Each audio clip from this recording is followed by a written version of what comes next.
Salmo 16 diz assim: guarda-me, ó Deus, porque em ti me refugio. Digo ao Senhor: tu és o meu Senhor, outro bem não possuo, senão a ti somente. Quanto aos santos que há na terra, são eles os notáveis, nos quais tenho todo o meu prazer. Muitas serão as penas dos que trocam o Senhor por outros deuses. Não oferecerei as suas libações de sangue, e os meus lábios não pronunciarão o seu nome. O Senhor é a porção da minha herança e o meu cálice. Tu és o árbitro da minha sorte. Caem-me as divisas em lugares amenos. É muito linda a minha herança. Bendigo o Senhor, que me aconselha, pois até durante a noite o meu coração me ensina. Ó Senhor, tenho sempre a minha presença, e estando Ele à minha direita, não serei abalado. Alegra-se, pois, o meu coração, e o meu espírito exulta, até o meu corpo repousará seguro. Pois não deixarás a minha alma na morte, nem permitirás que teu santo veja a corrupção. Tu me farás ver os caminhos da vida.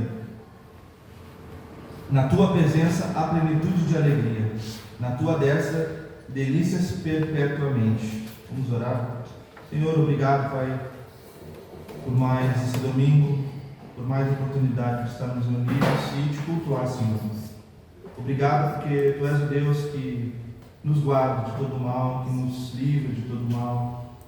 Tu és a nossa herança, Senhor. Tu és aquele que nos comprou com Teu sangue e para quem nós queremos viver até o final da nossa vida.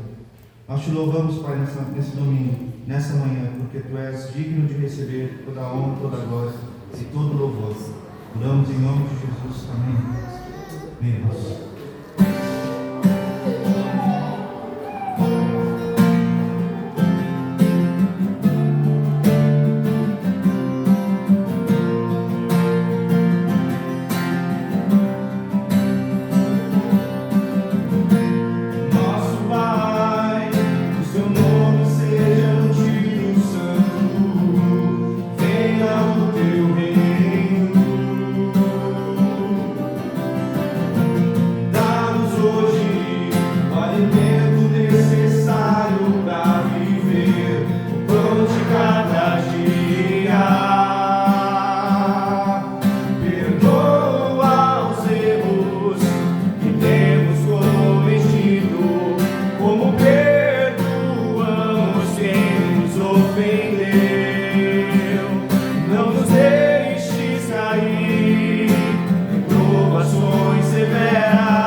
mas tu és verdadeiro Senhor. Amém. Amém. Graças a Deus. Irmãos, vamos. Pergunta do Catecismo, Nova Cidade. Hoje a pergunta número 50. Diz assim: o que a ressurreição de Cristo significa para nós? Resposta: Cristo triunfou sobre o pecado e a morte ao ser fisicamente ressuscitado, de maneira que todos os que confiam nele são levantados para uma nova vida neste mundo e para a vida eterna no mundo por vir. Assim como nós seremos um dia ressuscitados, igualmente este mundo será restaurado. Amém.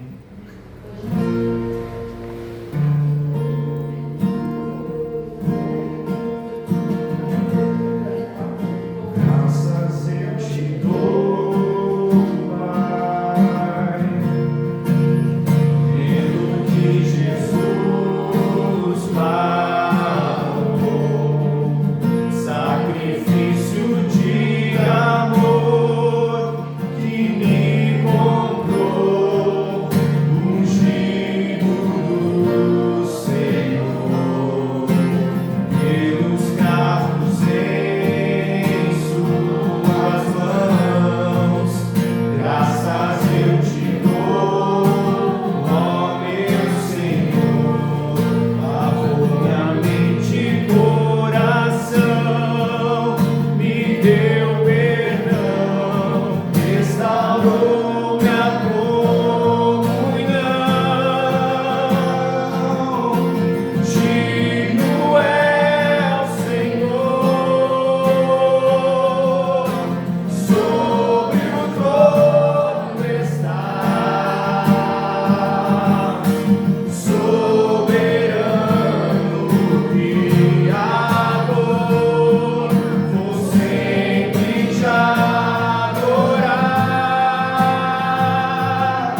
irmãos.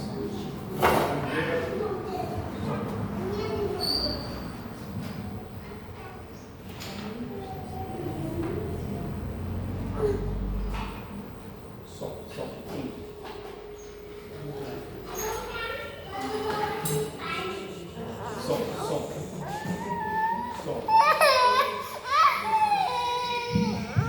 Som. Bem. Bom dia, meus irmãos. Paz do Senhor. Convido os irmãos para nós abrirmos a palavra de Deus no livro Atos dos Apóstolos. Hoje nós vamos dar continuidade na série de sermões sobre o credo apostólico. Que é a palavra de Deus. Em Atos capítulo 26, Atos capítulo 8, versículo 26 até o versículo 38. Quando os irmãos abrem, a gente vai fazer a leitura do credo. Credo apostólico, que diz assim: creio em Deus, Pai Todo-Poderoso, Criador do céu e da terra. Creio em Jesus Cristo, seu único Filho, nosso Senhor, o qual foi concebido por obra do Espírito Santo. Nasceu da Virgem Maria, padeceu sob o poder de Pôncio Pilatos, foi crucificado, morto e sepultado. Desceu ao inferno, ressurgiu dos mortos ao terceiro dia, subiu ao céu, está sentado à direita de Deus Pai Todo-Poderoso, de onde há de vir para julgar os vivos e os mortos. Creio no Espírito Santo, na Santa Igreja Católica, na comunhão dos santos, na remissão dos pecados, na ressurreição do corpo, na vida eterna. Amém.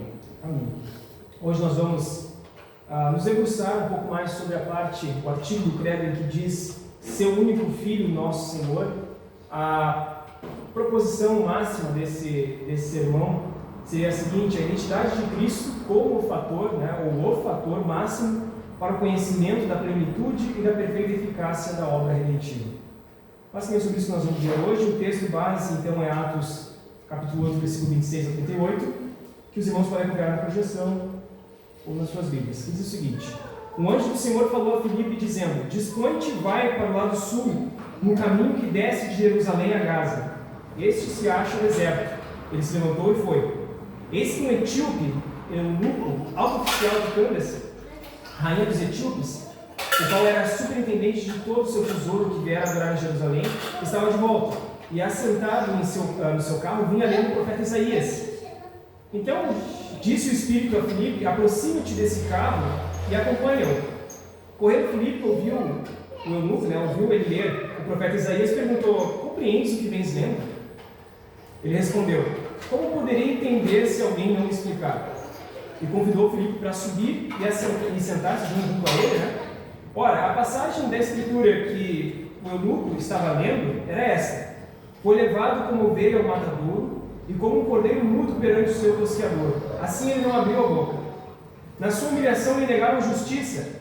Quem lhe poderá descrever a geração? Porque da terra a sua vida é tirada. Então o eunuco disse a Filipe: peço-te que me expliques. A quem se refere o profeta? Fala de si mesmo ou de algum outro? Então Filipe explicou, e começando por essa passagem da escritura, anunciou-lhe a Jesus. Seguindo eles caminho afora, chegando a certo lugar onde havia água, disse o eunuco: eis aqui água. Que impede que seja eu batizado? Filipe respondeu: é lícito se crês de todo o coração.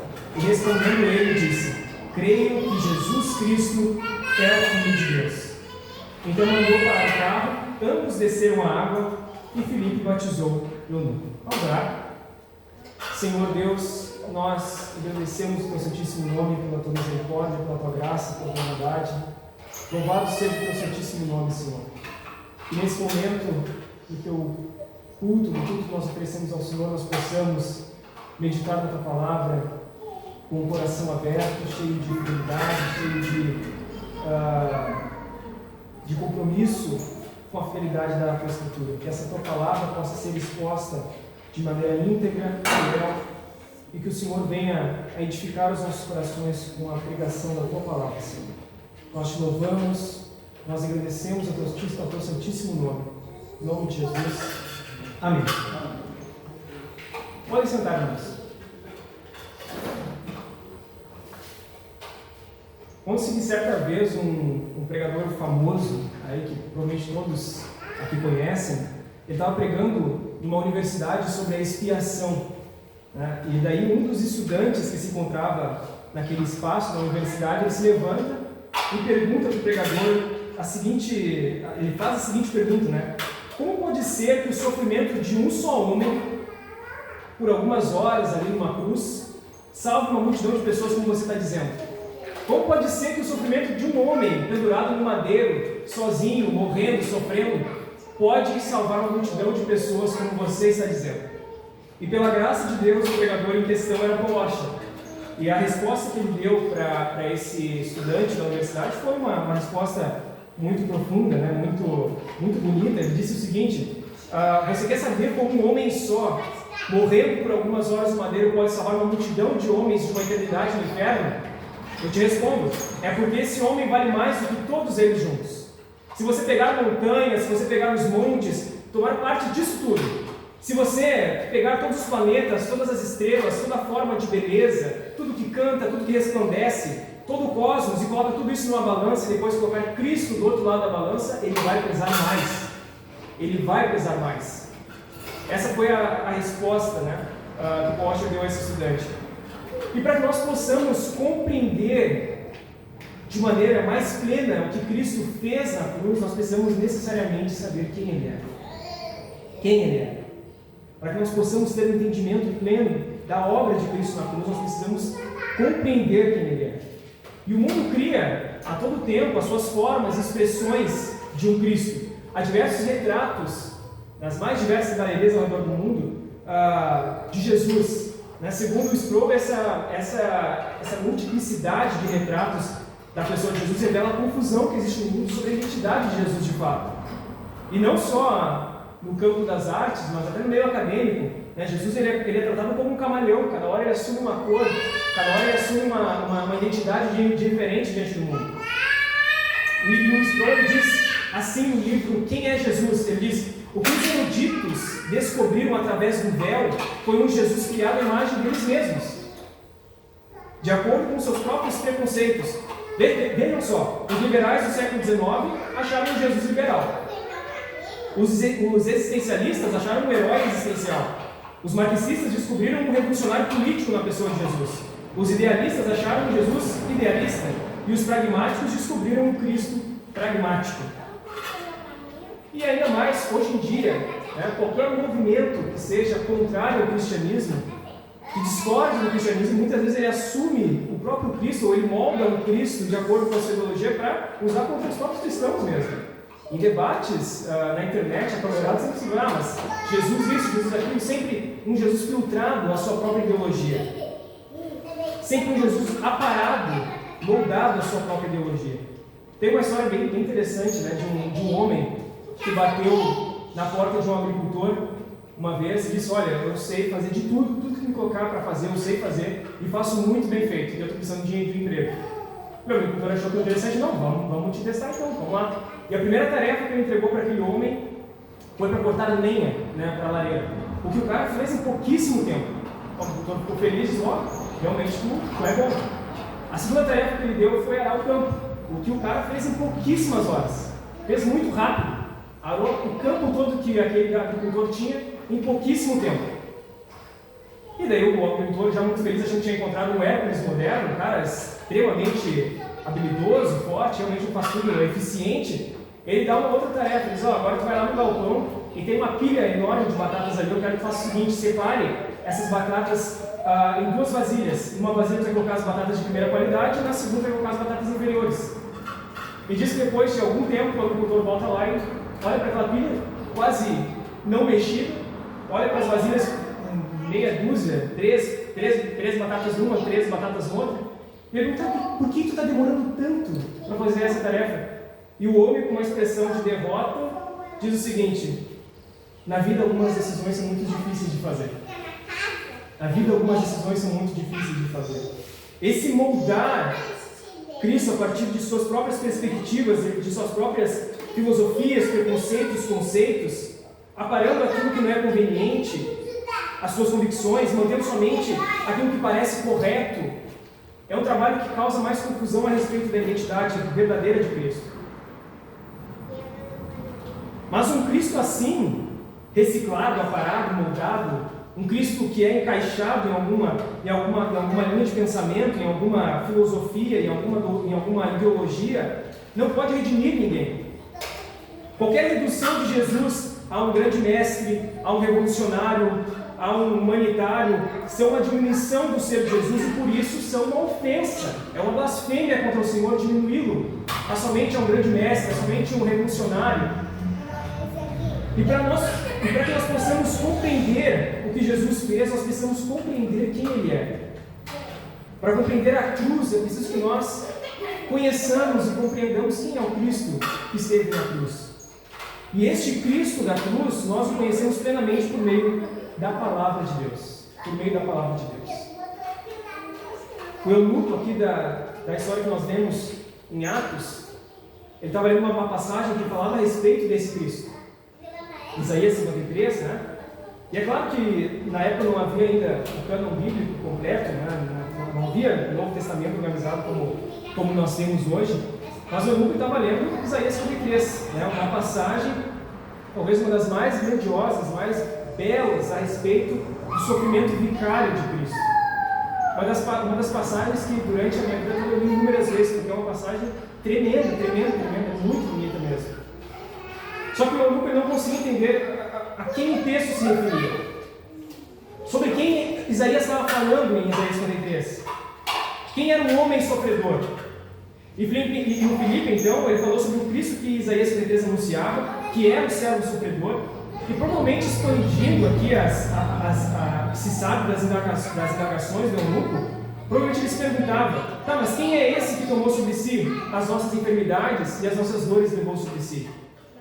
Quem é esse que foi transpassado pelas nossas transgressões e que foi moído pelas nossas iniquidades? A quem o texto se refere? Quem é esse sobre o qual o castigo que nos traz a paz estava? Quem é esse que o Senhor fez cair sobre ele a iniquidade de todos nós? Quem é esse que foi oprimido, humilhado, mas não abriu a boca e como um cordeiro foi levado ao matadouro? Quem é esse que o Senhor se agradou em moê-lo, fazendo-o enfermar? Quem é? Quem é esse que levou os pecados de muitos e pelos transgressores intercedeu? Em Filipe ele fala a respeito de Jesus, o eunuco.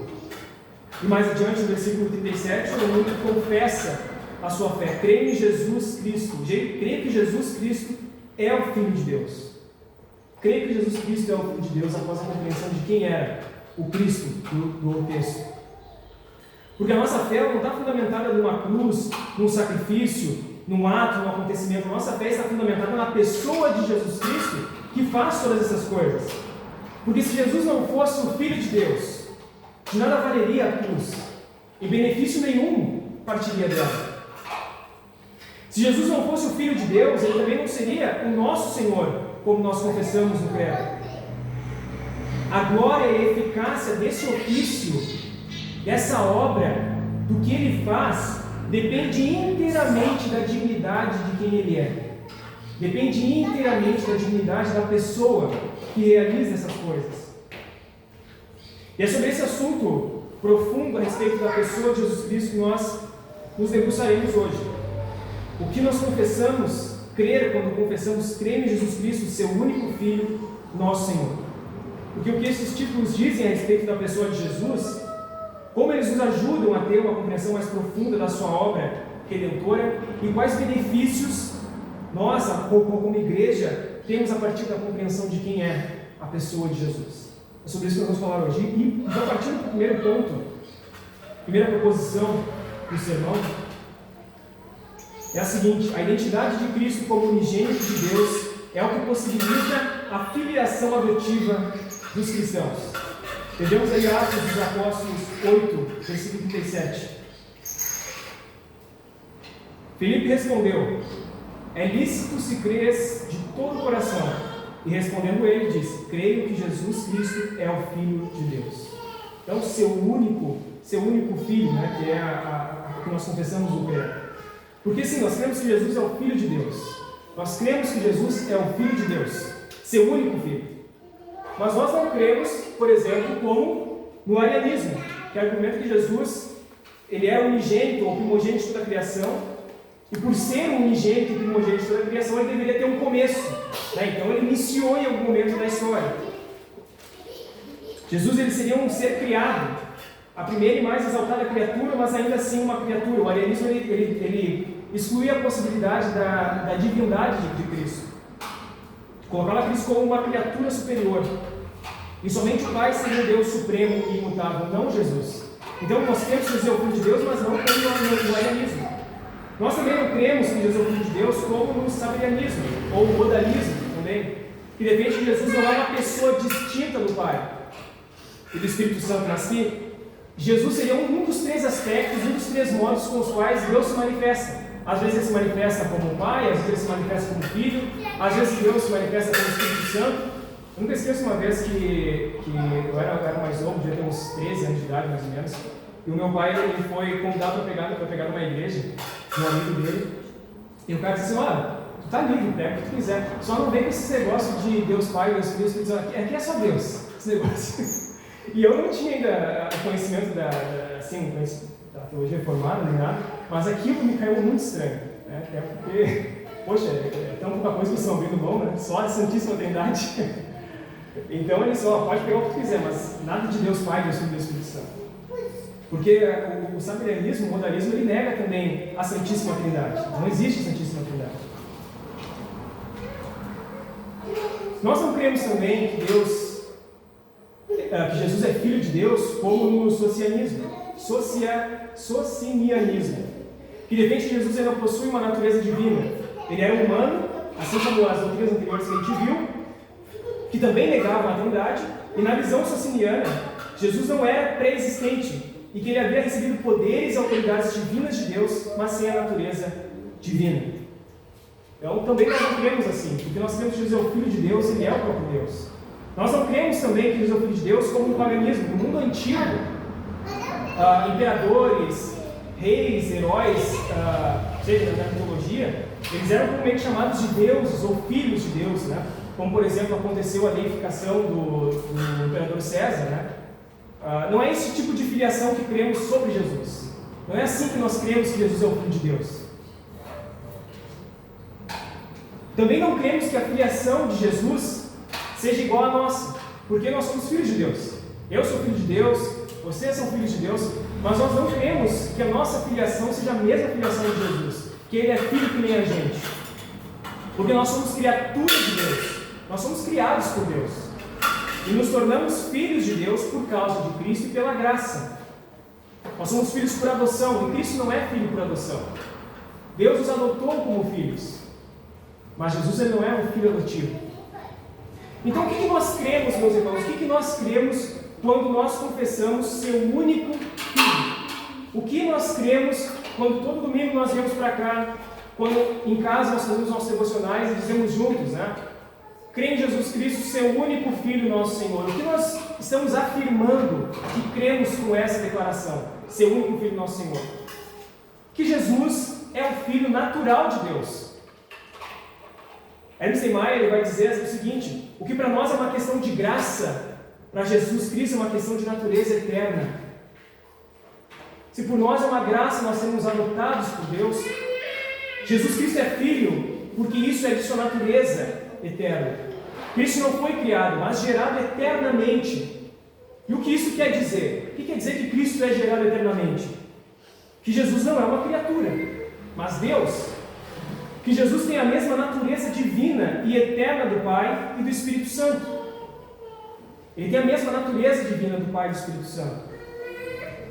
Que o Pai, que Deus Pai, comunica a sua essência ao Filho, de modo que o Filho é Deus de Deus, luz da luz e Deus verdadeiro de Deus verdadeiro, como nós também confessamos no Credo Niceno. Ele é Deus de Deus, luz da luz e Deus verdadeiro de Deus verdadeiro. Por exemplo, como homem, eu como homem transmito a minha natureza humana ao meu filho, né, ao Samuel, porém de forma imperfeita e separada. Né, uma comparação muito rasa do que é de fato essa comunicação de essência. Eu comunico ao meu filho, à minha geração posterior, a minha essência humana, a minha natureza humana. Porém, de forma imperfeita e separada, porque o Samuel ele se torna um indivíduo independente de mim, separado de mim. Na geração divina, a comunicação da essência é perfeita e total, sem divisão da substância divina. É o que Calvino diz quando ele diz: subsiste em um único Deus a trindade das pessoas. Em um único Deus subsiste a trindade das pessoas. O Pai não é o Filho não é o Pai, embora ambos sejam um único e verdadeiro Deus. Eles não se misturam. O Pai não é o Filho não é o Pai, embora ambos sejam Deus. E ao dizer que Cristo é gerado eternamente pelo Pai, nós não estamos falando de uma coisa que aconteceu num tempo, porque pode-se pensar que quando nós falamos Cristo é gerado do Pai, significa então que em algum momento da história, em algum momento na eternidade, Deus disse: vou gerar um meu filho, e gerou Jesus. Como se houvesse alguma marcação em algum momento que Jesus fosse criado. Mas quando nós confessamos que Cristo é gerado eternamente pelo Pai, nós não estamos falando sobre um evento que aconteceu no tempo, mas sobre uma propriedade pessoal e eterna do Filho. O que isso significa? Jesus Cristo ser eternamente gerado pelo Pai não é sobre o que o Pai fez ao Filho, mas sobre o que é a relação eterna entre o Pai e o Filho, na Santíssima Trindade. Não houve nenhum momento na eternidade, nenhum momento em que o Filho não fosse Filho, e que o Pai não fosse Pai, e que o Espírito Santo não fosse Espírito Santo. Não houve nenhum momento em toda a eternidade que o Filho já não fosse gerado. Não houve nenhum momento na eternidade em que o Pai não fosse Pai ainda, porque ainda não havia o Filho. Durante toda a eternidade, o Pai sempre foi Pai e o Filho sempre foi Filho, eternamente. Nunca houve um momento em que isso não foi assim. O Espírito Santo é procedente do Pai e do Filho, mas nunca houve um tempo em que o Espírito Santo não fosse procedente do Pai e do Filho. O Filho, Jesus Cristo, é autoexistente em sua essência, mas é eternamente Filho em sua relação com o Pai. Essas coisas que nós estamos falando aqui, por mais complexas que sejam, quando nós meditamos a Santíssima Trindade, nós conseguimos encontrar uma fonte inesgotável de beleza. Uma fonte inesgotável de beleza ao falar dessa relação na Santíssima Trindade. O Pai é eternamente não gerado, e o Filho é eternamente gerado. Isso define quem eles são em sua distinção pessoal dentro da divindade única. E por mais complexo que seja, eu separei aqui um exemplo que os pais da igreja eles trouxeram em suas argumentações, que eu acho que pode dar uma clareada, pode nos ajudar a compreender melhor esse assunto. Para que a gente possa ter um vislumbre do que significa essa doutrina tão bela. Os pais da igreja, como Atanásio, por exemplo, ele usou um exemplo, uma analogia do sol e da luz para explicar essa relação, essa maneira que se organiza a Santíssima Trindade, essa coexistência eterna, a distinção das pessoas. E por que o sol e a luz? Porque se a gente pensar no sol como uma analogia ao Pai, pensando no sol como o Pai, Deus Pai, e na luz, ou o resplendor do sol, como uma analogia ao Filho, a luz é gerada pelo Sol. É um fato. A luz é gerada pelo Sol. Ambos são a mesma realidade, a mesma substância. A luz é a própria essência do Sol manifesta. No instante em que o Sol existe, sua luz também existe. Eles são coexistentes, simultâneos. Não existe Sol sem luz, nem luz sem Sol. Se o Sol existe desde toda a eternidade, sua luz também. A luz é eternamente gerada pelo Sol, porque não tem como ter um Sol se não haver a sua luz. Embora a luz seja gerada do Sol, mas nunca houve um momento em que o Sol pensou: não, agora eu vou gerar a luz. O Sol, sendo o Sol, ele emite a luz, porque isso faz parte de sua natureza. Se houve Sol, há luz. É um exemplo simples, talvez, mas interessante para pelo menos dar um vislumbre do que é essa relação. Assim, o Filho é com relação ao Pai. Porém, muito mais grandioso e profundo do que essa analogia, evidentemente. O Filho é eternamente gerado pelo Pai. Nunca houve um tempo em que o Pai existisse sem o Filho. Quando nós confessamos, então, ser o único Filho, estamos confessando que Ele é o único Filho natural de Deus Pai. O único Filho gerado. O único Filho gerado, que é a natureza divina do Pai. Nós cremos que Jesus Cristo é o único que foi gerado da substância do Pai. E essa distinção ela é fundamental para diferenciar, então, isso que nós estamos falando, da nossa filiação para a filiação de Cristo. Somos filhos de Deus por adoção, por causa de Cristo, pela graça, e Cristo é Filho de Deus gerado, consubstancial ao Pai, Deus de Deus, luz da luz, Deus verdadeiro de Deus verdadeiro. Mas entra uma questão interessante: como é que entender isso que nós falamos agora, esse assunto profundo, complexo a respeito da Santíssima Trindade, da relação do Pai com o Filho, como que entender estas coisas, que Cristo é o unigênito, o único gerado, nos ajuda a compreender melhor a obra redentiva? Como entender isso nos ajuda a compreender melhor a cruz de Cristo? Isso nos ajuda a compreender melhor a cruz, porque através da compreensão dessa doutrina, nós entendemos que o homem que estava pendurado no madeiro era o Filho de Deus, o único Filho de Deus, o próprio Deus encarnado. O apóstolo João diz que eles viram a sua glória agora como unigênito do Pai. Era Jesus, era o próprio Filho de Deus que estava ali. Era o Filho de Deus pendurado no madeiro. Era Deus diante deles, Deus encarnado, o Criador, o autor de tudo, aquele que sustenta todas as coisas em carne e ossos. E mais tarde, inclusive, para deixar isso mais evidente ainda, de maneira mais insistente talvez, o apóstolo João ele vai falar isso na sua carta, né? Vai estar na projeção, 1 João capítulo 1, versículo 1 ao 3, que diz o seguinte: o que era desde o princípio, o que nós temos ouvido, o que nós temos visto com os nossos próprios olhos, aquele que nós contemplamos e as nossas mãos apalparam, né? Que as nossas mãos tocaram, nós sentimos ele, era real.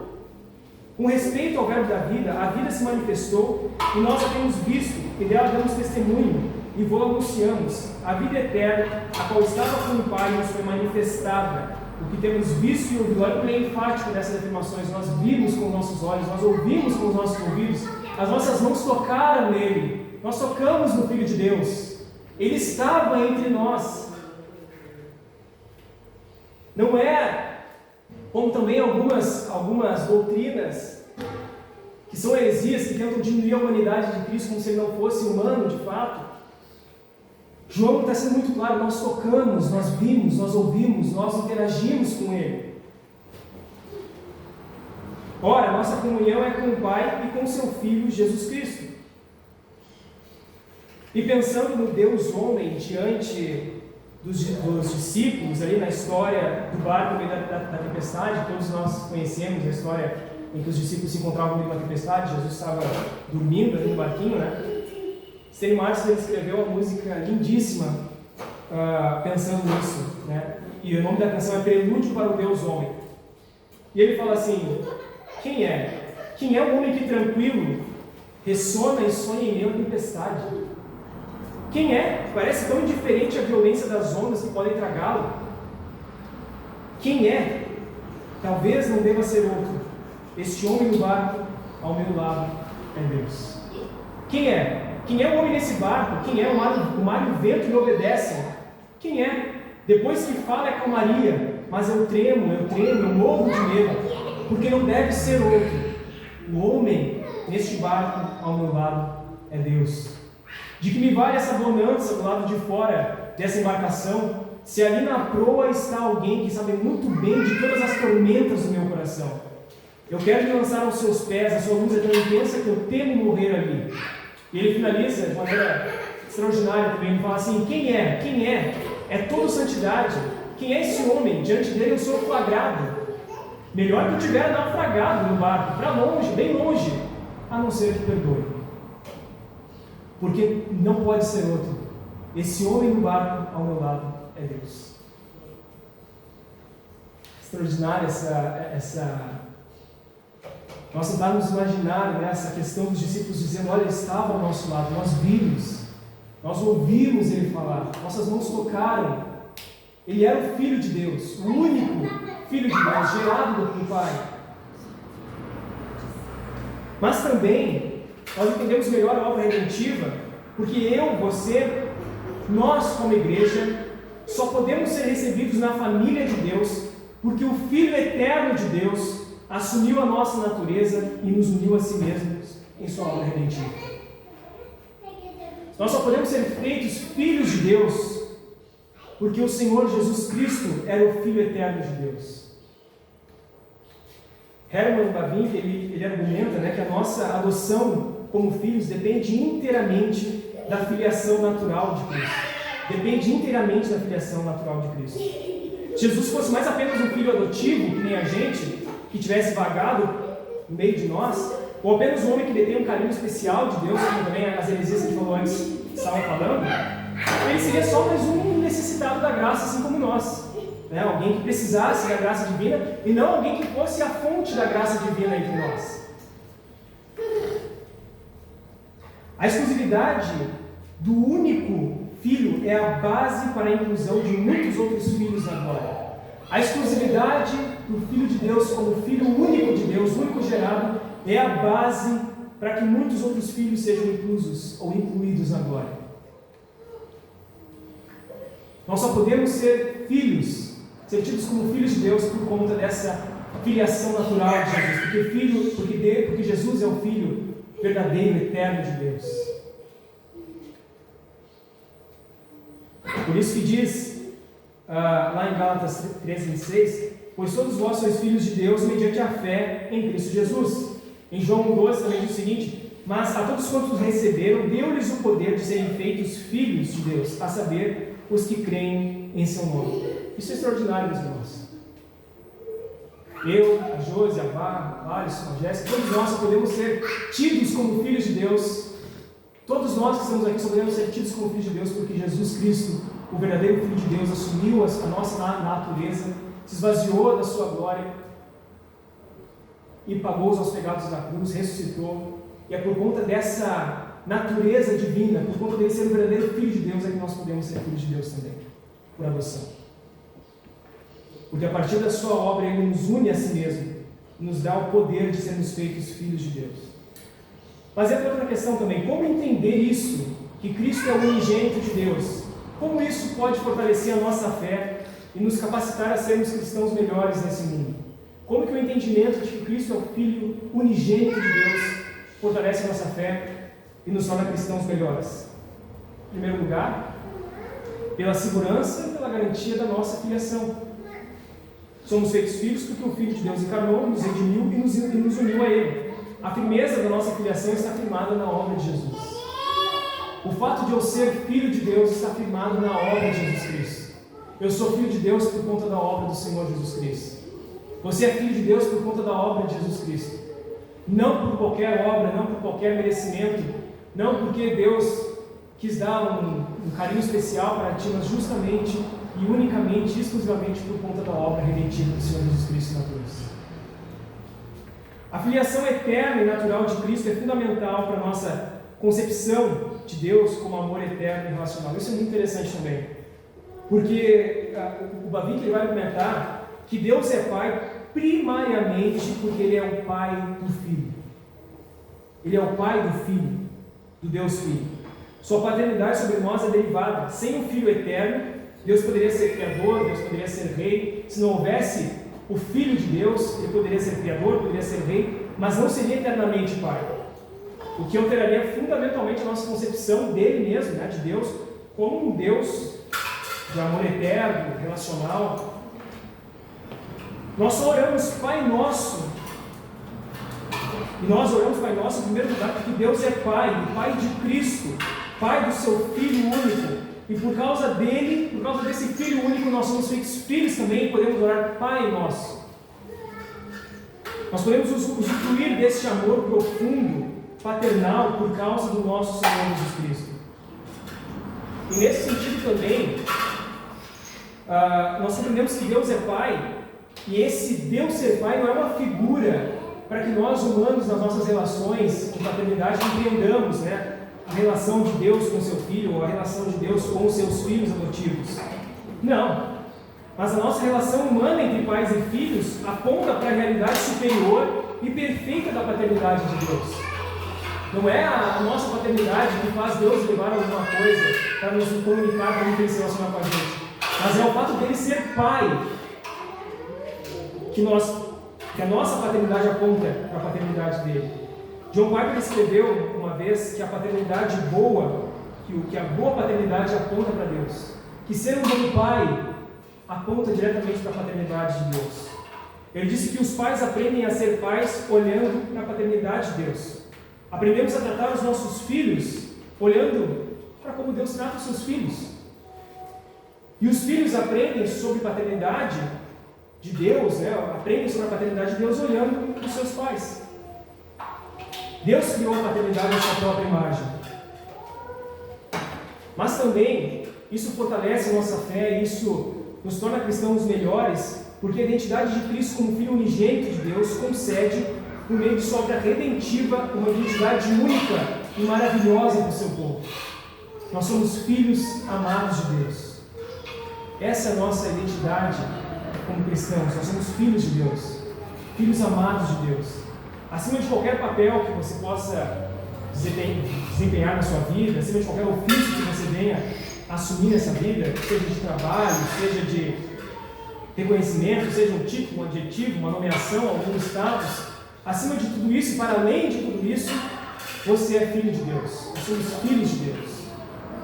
E se amanhã a vida virar de mais para baixo, que era certeza, acabar surgindo como dúvida, se as nossas seguranças desse mundo se abalarem, se as nossas certezas desse mundo acabarem se ruindo, se o tempo ruim se levantar contra nós, saiba que, acima de qualquer coisa, por pura graça divina, você é filho de Deus. Você é filho de Deus. Isso é imutável. Segundo lugar, então, a segunda proposição desse sermão, a identidade de Cristo como Filho de Deus garante a eficácia da obra salvífica. A identidade de Cristo como Filho de Deus garante a eficácia da obra salvífica. Atos capítulo 8, versículo 32 a 35, diz o seguinte: ora, a passagem da Escritura que estava lendo era esta: foi levado como ovelha ao matadouro, e como um cordeiro mudo perante o seu tosqueador, assim ele não abriu a boca. Na sua humilhação lhe negaram justiça. Quem lhe poderá descrever a geração? Porque da terra a sua vida é tirada. Então o eunuco disse a Filipe: peço-te que me expliques a quem se refere o profeta. Ele fala de si mesmo ou de algum outro? Então Filipe explicou, e começando por essa passagem da Escritura, anunciou-lhe a Jesus. E aqui nós vamos falar sobre esse ponto da identidade do Filho, de ser o Filho de Deus. O eunuco estava lendo um texto profético sobre o sofrimento do Messias, do Cristo, e se questionava, então, quem era esse de quem o texto falava? Quem era esse que foi levado como ovelha ao matadouro, que sofreu tamanha humilhação? E Filipe anuncia a ele Jesus. Quando nós confessamos seu único Filho, estamos confessando que Jesus Cristo é o Filho de Deus. Portanto, Ele é Deus, como nós vimos anteriormente na proposição anterior. Mas também confessamos que este Filho de Deus tornou-se homem, que inclusive será trabalhado provavelmente de maneira mais profunda e mais exaustiva nos sermões que vierem, que vão falar sobre a concepção do Filho. E o fato consumado que este homem, Jesus, é o Filho de Deus, que Ele é Deus e homem, é o que garante a perfeita eficácia do seu ofício como Salvador. O fato de que Jesus é 100% Deus e 100% homem é o que garante a eficácia da sua obra na cruz, do seu ofício como Salvador. O Avink vai dizer que estes dois nomes, Jesus e Cristo, eles não são assim colocados de maneira acidental, mas em sua estrutura teológica eles representam a fusão indissolúvel entre a pessoa histórica de Nazaré, Jesus, e o ofício messiânico ordenado na eternidade, Cristo. Então são nomes que apontam para duas realidades da pessoa de Jesus. O nome Jesus ancora o Filho de Deus na história concreta de Israel. É um nome pessoal, terreno, que identifica o Redentor como um verdadeiro ser humano, nascido de uma mulher e sujeito à lei. Alguém vai dizer também que o nome Jesus é uma refutação de qualquer cristologia que tente minimizar a humanidade ou a historicidade do Salvador. Jesus era homem. Jesus ele viveu entre nós. Como os apóstolos disseram, nós vimos, nós ouvimos, nós tocamos. Ele era uma pessoa real na história. Nós cremos que Jesus viveu, sofreu, morreu e ressuscitou em um tempo e espaços específicos. E o nome Cristo aponta para o ofício de Jesus.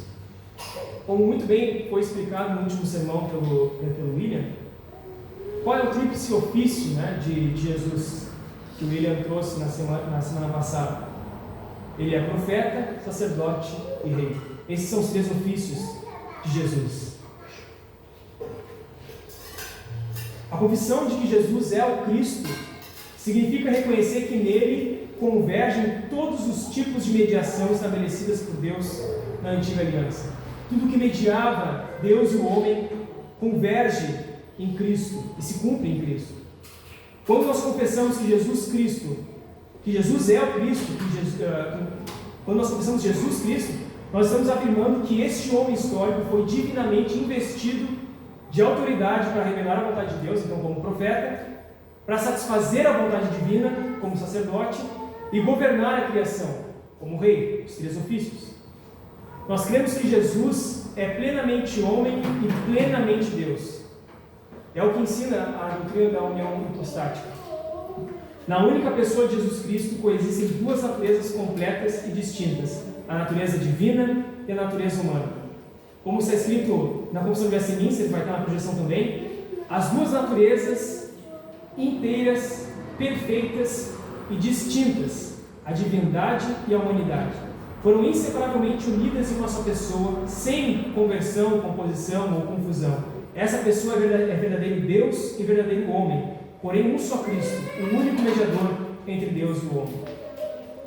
E essa declaração sobre a pessoa de Cristo, que pode parecer complexa, a gente tem uma grande ajuda na declaração da fé de Calcedônia, porque ela lança uma luz tremenda sobre essas declarações a respeito da humanidade e da divindade de Jesus Cristo, porque ela traz alguns advérbios, né, que nos ajudam a entender como que essas duas naturezas elas estão juntas na pessoa de Jesus Cristo.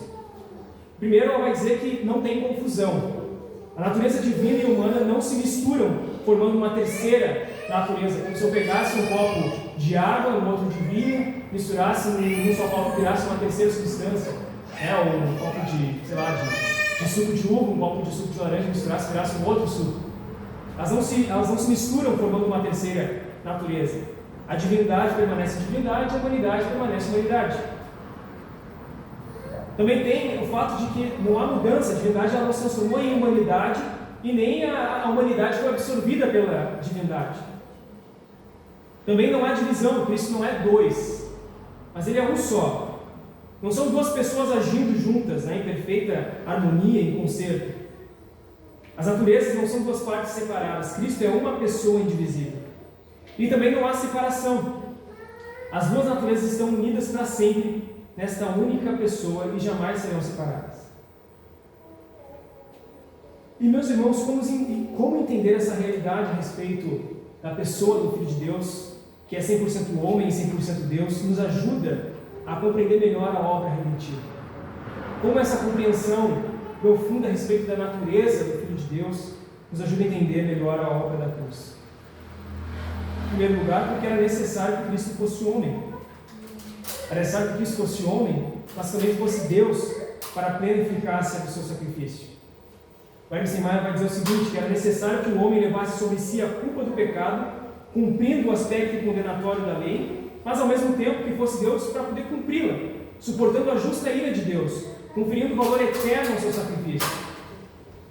Então, por que Cristo precisava ser homem? Por que Cristo precisava ser homem? Em primeiro lugar, para morrer em nosso lugar. O pecado do homem precisa ser castigado no homem, e Cristo, como homem, recebeu a justa punição do homem em nosso lugar. A divindade, ela não poderia morrer. Somente a natureza divina de Deus não pode morrer, porque Deus não pode morrer. Então, somente sendo homem, Cristo poderia morrer fisicamente a nossa morte. Então, ele precisava ter uma natureza idêntica à nossa, para que pudesse ser pendurado no madeiro e se tornar maldição em nosso lugar, como diz Gálatas 3:13.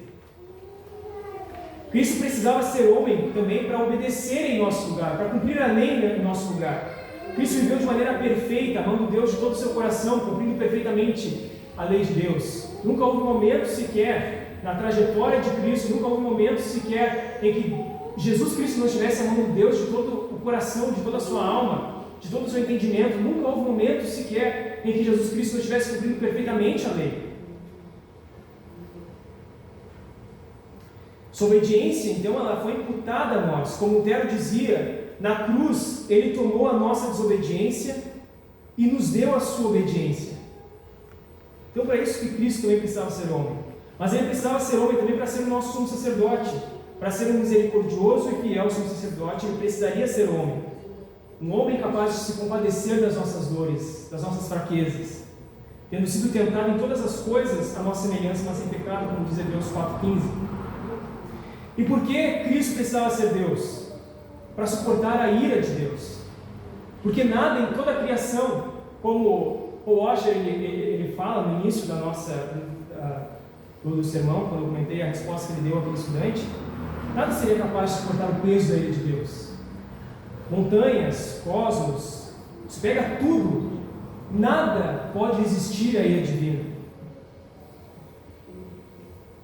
Nada pode resistir à ira divina. Esse foi o cálice que Jesus bebeu. Por isso que é dito em Isaías 53 que ao Senhor agradou moê-lo, que ele foi transpassado por nossas transgressões, que ele foi moído pelas nossas iniquidades.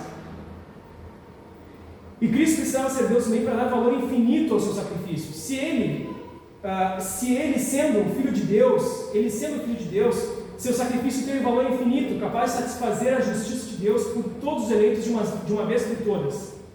Em Hebreus 9, 24 e 26, que está na projeção também, diz o seguinte: porque Cristo não entrou em santuário feito por mãos, figura do verdadeiro, porém no mesmo céu, para comparecer agora por nós diante de Deus, nem ainda para se oferecer a si mesmo, muitas vezes, como sumo sacerdote que a cada ano entra no Santo dos Santos com sangue alheio.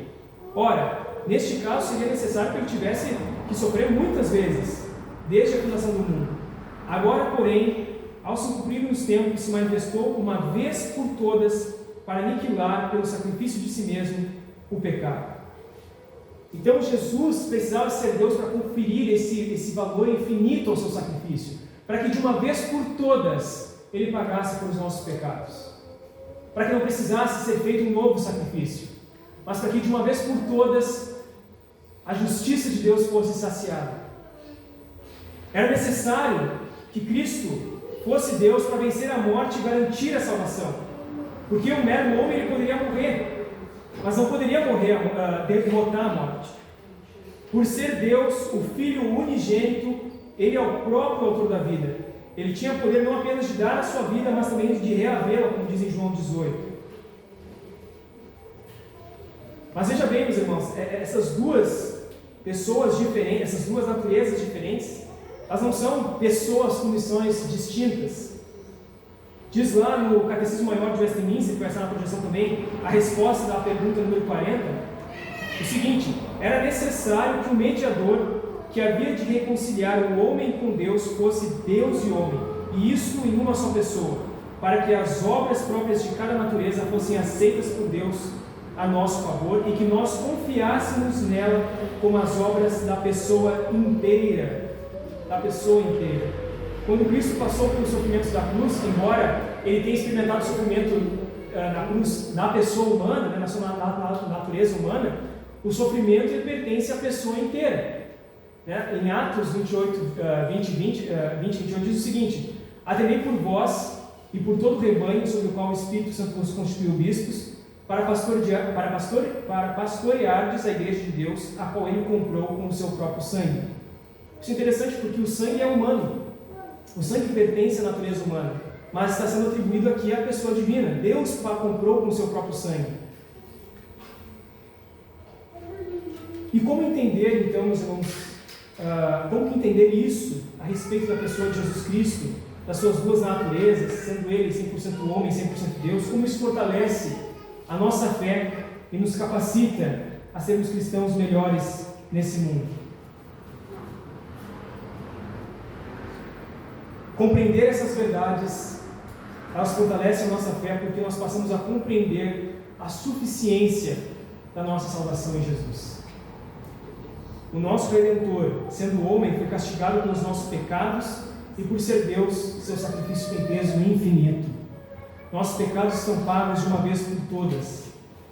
Nós não precisamos então pagar penitências, procurar novas redenções, procurar novas expiações e atrás de outros meios, né, de se qualificar diante de Deus, de se mostrar santo diante de Deus, de se mostrar aceito diante de Deus, ou puro diante de Deus, porque é nele que os nossos pecados são pagos de uma vez por todas. Por isso, se colocar diante das nossas vidas qualquer outro tipo de autojustificação que não seja esta que o próprio Senhor Jesus Cristo nos propicia, seja lá por obras, por crença, por qualquer outra coisa que for, é uma blasfêmia terrível, porque nada pode ser comparado ao sacrifício de Jesus Cristo na cruz. E a nossa mente, a nossa mentalidade, ela vive lutando contra a eficácia do sacrifício de Jesus. Ela vive lutando contra a suficiência dessa salvação. É um pecado que todos nós podemos acabar caindo se não vigiarmos, porque é óbvio que nós não devemos pecar, né? Mas quando nós pecamos, há no nosso coração e na nossa mentalidade um sentimento de que nós precisamos nos afastar de Deus, como se Ele agora estivesse, nesse momento que nós pecamos, lançando um olhar de reprovação, de desgosto, um olhar que agora é punitivo, que é condenatório contra nós, quando nós pecamos. E esse desgosto de Deus ele fosse tão grande que agora Ele nem aceitaria a nossa oração de arrependimento. Nossa mente vive criando essas armadilhas, que são armadilhas diabólicas, que são armadilhas de Satanás, para que a nossa mente, o nosso coração pensem que aquilo que Jesus Cristo fez na cruz não foi suficiente para nos redimir. Que aquilo que Jesus Cristo fez na cruz não foi suficiente para que, tendo nossos pecados, nós possamos nos ajoelhar diante do trono da graça e nos arrependermos de coração aberto ao Senhor. Essa postura de achar que a gente não pode, depois de ter pecado, depois de ter falhado, orar ao Senhor em arrependimento, é outro pecado contra o Senhor, porque nos coloca em uma inimizade com Deus. Quando nós erramos ou esquecemos que o trono da graça está acessível diante de nós por conta do sacrifício de Cristo. E o Keith Green, um cantor norte-americano, que tem muitas músicas conhecidas e várias músicas que são traduzidas nas nossas coleções de cânticos, né? Ele tem uma música sensacional sobre isso, sobre a suficiência do sacrifício de Jesus na cruz e sobre a nossa relação com esse Deus que nos dá esse sacrifício que é suficiente. É uma canção que é dificílima, né, para o nosso ego e para o nosso coração legalista, mas é de um conforto enorme quando nós assimilamos essas verdades a respeito da suficiência do sacrifício de Jesus. E diz o seguinte: meu filho, por que você está se esforçando? Tu não podes acrescentar nada ao que foi feito por ti. Eu já fiz tudo enquanto estava morrendo. Descanse em sua fé, que a minha paz virá sobre ti. Pois quando eu ouço o início dos louvores, eu quero chover sobre ti bênçãos que encherão teu coração. Eu não vejo mancha em ti, porque és meu filho e me conhece. Para mim, és santo. Nada do que fizeres jamais permanecerá, apenas o que fizeres por mim. Então essa canção nos mostra que o que Cristo fez é o suficiente. Que nada que nós possamos fazer pode acrescentar algo ao que foi feito por Jesus na cruz. Nada que nós possamos fazer pode acrescentar ou diminuir o que Jesus Cristo fez na cruz. E também compreender essas verdades a respeito de Jesus, das suas naturezas, elas nos levam a compreender que Cristo intercede por nós. Então, quando nós oramos, nós não estamos nos dirigindo a um Deus distante que não compreende as nossas fraquezas, mas a Jesus, que sendo homem compreende as nossas fraquezas e como Deus tem o poder de agir sobre elas. Amém? Indo então, meus irmãos, para a última proposição, a identidade de Cristo como nosso Senhor é conquistada pela sua ressurreição. A identidade de Cristo como nosso Senhor é conquistada pela sua ressurreição. Versículo 35 ao 38, do capítulo 8 de Atos, diz o seguinte: Então Filipe explicou, e começando por essa passagem da Escritura, anunciou-lhe a Jesus. Seguindo eles caminho fora, chegando a certo lugar onde havia água, disse o eunuco: Eis aqui água, que impede que seja eu batizado? Filipe respondeu: É lícito se crês de todo o coração. E respondendo ele disse: Creio que Jesus Cristo é o Filho de Deus. Então mandou parar o carro, ambos desceram à água e Filipe batizou o eunuco. Então, nosso Senhor, aqui nós temos a confissão de fé do eunuco, seguida do seu batismo. Ele fala a respeito do Senhor Jesus, e a partir, fala a respeito de Jesus a partir do texto que ele estava lendo, e o eunuco crê no Senhor Jesus Cristo como Filho de Deus. E Calvino diz que é impossível aceitar Cristo como Salvador, que é o seu ofício, sem se submeter a Ele como Senhor, que é o seu ofício real. Da mesma forma, é impossível submeter a Ele como Senhor se nós não o reconhecemos como Filho único de Deus. A fé verdadeira abraça o Cristo inteiro, a sua pessoa eterna em seu ofício redentor. Confessamos que Cristo é nosso Senhor. Quando nós confessamos isso, nós estamos ao mesmo tempo declarando que nós somos os seus servos, que Jesus Cristo é Senhor sobre nós. O termo grego utilizado para Senhor aqui e no Novo Testamento é Kyrios, que segundo os estudiosos, o termo Kyrios tem uma forte ligação com o nome pessoal de Deus, Javé, no hebraico. Este nome pessoal de Deus era considerado tão sagrado que os judeus, lá por volta de 300 anos antes de Cristo, deixaram de pronunciar, e nas suas leituras da Torá, nas suas leituras da palavra de Deus, ao invés de pronunciar esse nome, Javé, esse nome pessoal de Deus, eles pronunciavam Adonai, que significa Senhor. Era um título usado exclusivamente para Deus. E quando o Antigo Testamento foi traduzido para o grego, a Septuaginta, Kyrios foi a palavra escolhida para traduzir o hebraico de Adonai. Então, Senhor. Jesus Cristo é o nosso Senhor. E Senhor aqui é Kyrios. Então, quando os autores do Novo Testamento, como Paulo, como Pedro, chamam Jesus de Kyrios, de Senhor, eles não estão apenas chamando Jesus de um mestre, mas eles estão conscientemente lhe atribuindo o título de Adonai e por substituição direta o nome de Javé, o Senhor. E essa é uma declaração direta e plena da divindade de Jesus. É interessante porque no contexto em que eles viviam, no contexto greco-romano, Kyrios também era um título imperial, que era dirigido aos imperadores romanos. O Império Romano exigia um juramento de lealdade dos cidadãos, que era o culto imperial e era um dever cívico, então era exigido que os cidadãos eles confessassem César como Senhor, que era uma confissão religiosa a respeito da divindade do imperador. Só que os cristãos eles chegaram a se tornar tochas humanas, Nero queimou cristãos para iluminar os seus jardins, porque embora os cristãos estivessem dispostos, assim, a pagar os impostos, a obedecer aos magistrados e tudo mais, eles se recusavam a dar a César o título que pertencia somente a Deus e portanto somente a Jesus Cristo, Então a confissão cristã de que Jesus é o Senhor, neste contexto, era um ato de subversão política, uma rebeldia contra César e lealdade suprema a Cristo, negando esse título a César em favor de Jesus. Mas nessa confissão de que Ele é o nosso Senhor, há duas realidades sobre o senhorio de Cristo nessa declaração que nós podemos observar. Em primeiro lugar, o senhorio essencial, que significa o quê? É o senhorio que pertence ao Filho por conta da sua divindade eterna. Ele é Deus, Ele é Senhor sobre todas as coisas, Ele é Senhor sobre a criação, Ele é o Criador. Desde o princípio Ele é o Senhor sobre todas as coisas, juntamente com o Pai e com o Espírito Santo. Este senhorio é por direito de natureza, é por criação. O Senhor Jesus é Senhor sobre todas as coisas, mas também tem um segundo senhorio, que é o senhorio mediador, de mediador.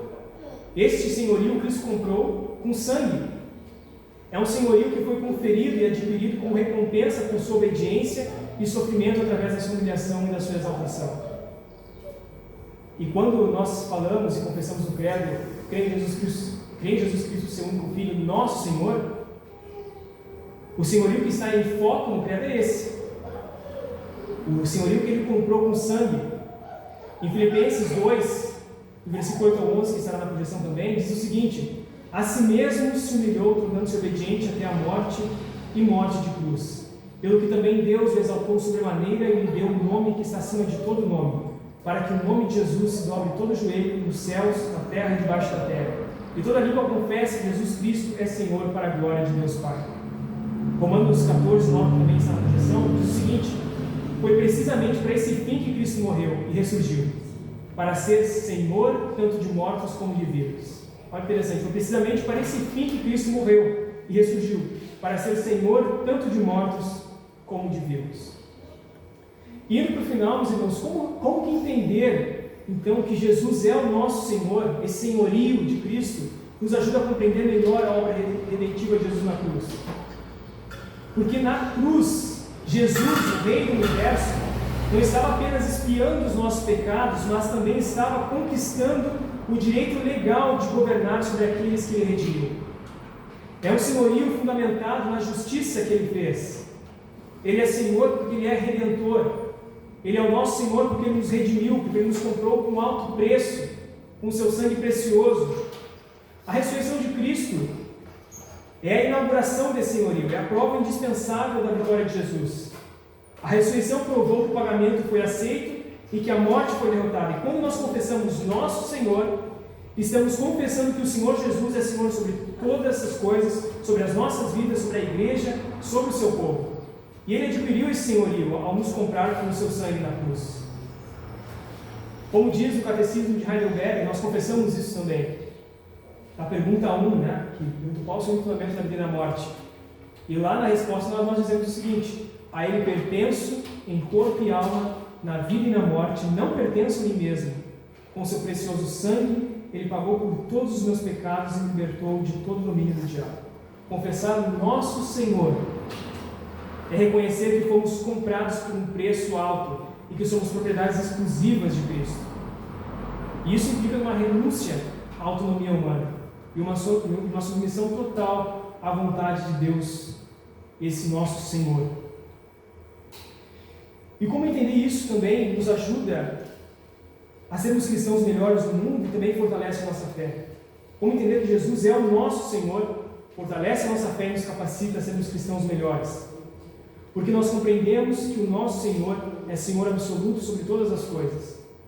Todo o cosmos, todas as ações, todos os eventos, toda a história, até mesmo sobre os poderes das trevas, tudo está debaixo do seu domínio. E sendo o nosso Senhor, este Senhor absoluto governa o universo para benefício do seu povo, para benefício da sua igreja.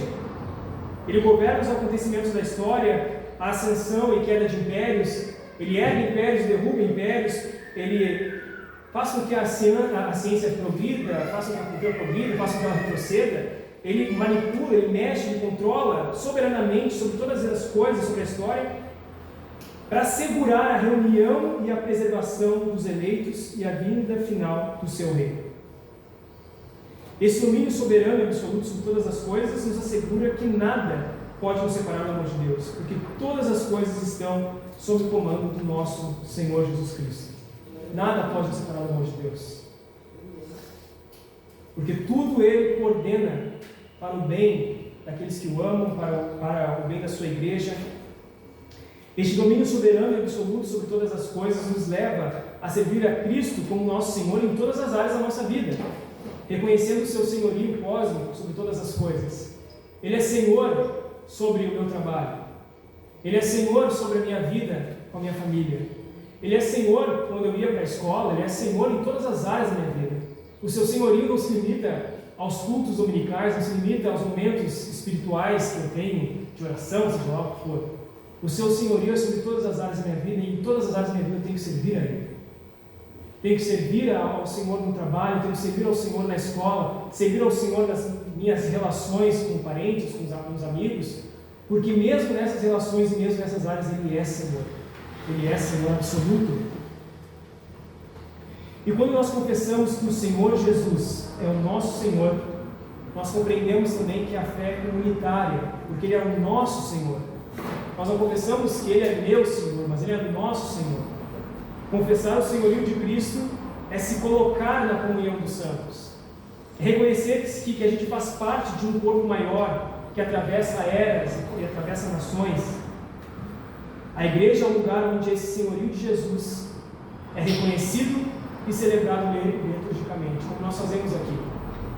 Nós reconhecemos que o Senhor é soberano sobre todas as coisas. Reconhecemos que Ele é Senhor sobre todas as coisas. E o adoramos reconhecendo isso. Prestamos culto a Ele reconhecendo essas coisas. Amém, meus irmãos? E confessar confessar a Jesus como nosso Senhor também exige uma vida de santificação, porque se Ele é nosso Senhor, nós somos os seus servos e nós somos submissos a Ele. Então, meus irmãos, que nós possamos viver dessa maneira, compreendendo que ao confessarmos que Jesus Cristo é o seu único Filho e nosso Senhor, nós estamos a par de todos esses benefícios incomparáveis a respeito do Senhor Jesus. Vamos ficar de pé, meus irmãos? Vamos orar. Senhor Jesus, Pai amado, nós te louvamos, nós te exaltamos, nós agradecemos ao teu santíssimo nome, Senhor. Muito obrigado, Pai, pela tua misericórdia, pela tua graça, pela compreensão, Senhor Jesus, profunda a respeito da tua palavra. Que nós possamos, Senhor Jesus, ter a palavra fixada nos nossos corações e nas nossas mentes, Senhor. Que nós possamos todos os dias, nas nossas vidas, reconhecer o teu senhorio em todas as áreas das nossas vidas e glorificar ao Senhor como tal. Nós te louvamos e nós te bendizemos no nome do Senhor Jesus Cristo. Amém.